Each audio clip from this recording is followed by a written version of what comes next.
Hello everyone! Today's video ay gagawa tayo ng smoothie gamit ang watermelon at milk. So, dalawang ingredients lang yung gagamitin natin. Sa isang blender jar, ilagay lang natin yung ating slice na watermelon. Ilagay natin dyan lahat. Yung binili ko nga na watermelon is hindi siya seedless, maraming buto-buto. So, tinanggal ko muna.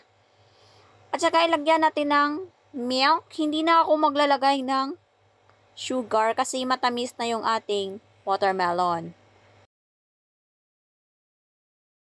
Yung fresh milk na nilagay ko ay nasa half cup lang po. Hindi ko na dinamihan kasi yung ating watermelon ay matubig na. So, tinakpan natin at nilagay natin sa blender machine. So, ayan po. Parang hindi pa ako marunong ng blender sa aking blender machine. Tingnan nyo, diba? Ayan, i-on na natin. At start na natin i-blend yung ating, ay hindi pa pala. Ano ba kayo ginagawa ko dyan? Ay, bakit ang tagalan? Ayan, i-blend na natin. Hanggang sa maging smoothie ito. So, bilisan ko na.